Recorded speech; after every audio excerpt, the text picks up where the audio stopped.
What's up, ladies and gentlemen of YouTube? Boogie2988 coming at you live once again through the power of the internet. And today I want to talk to you a little bit about outrage culture.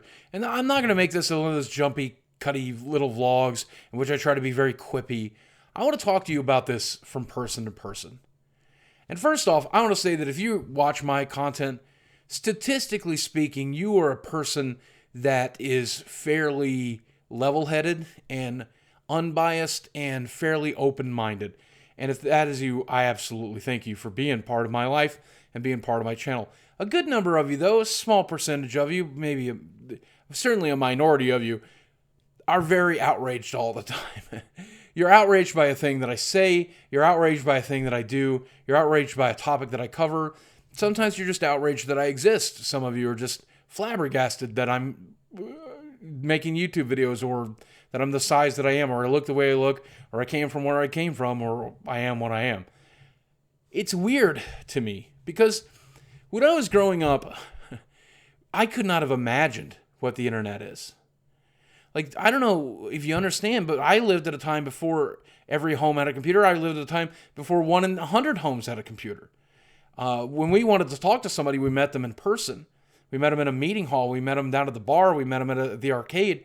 And when you meet somebody in person, you tend to be fairly open-minded and level-headed. Very rarely does it result in fights.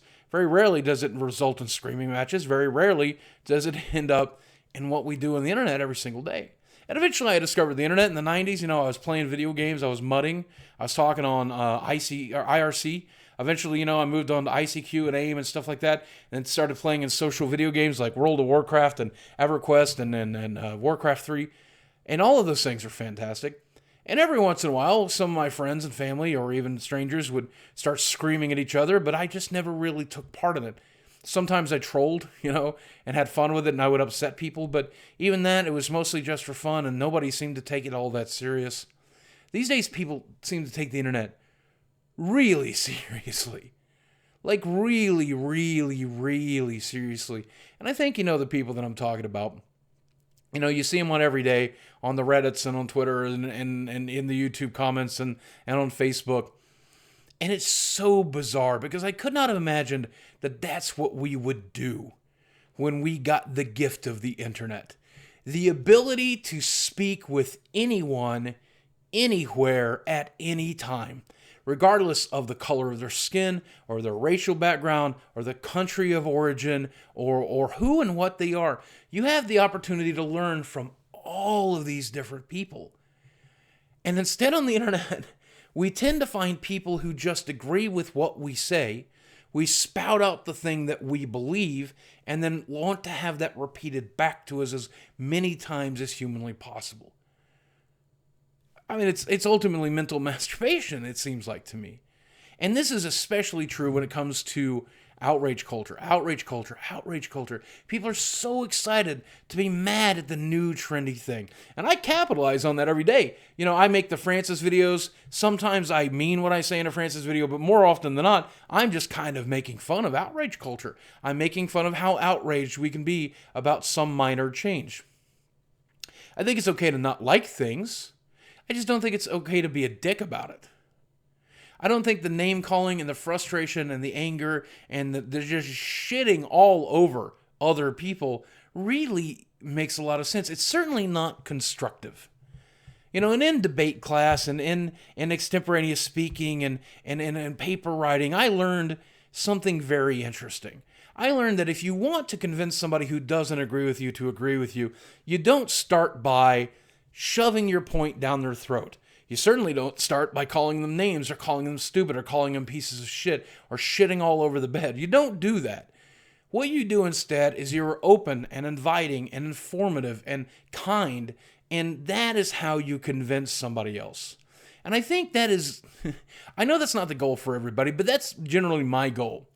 My major goal on YouTube is to be neutral and objective and to stay down the middle and try to learn from both sides of a thing and help you learn from both sides of a thing so that you can form your opinion, which may be here, it may be here, or hopefully somewhere in closer to the middle, But that's what I try to do on YouTube.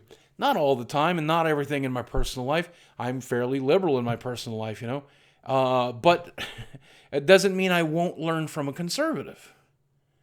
And let's say, for example, I tend to represent fatties, right?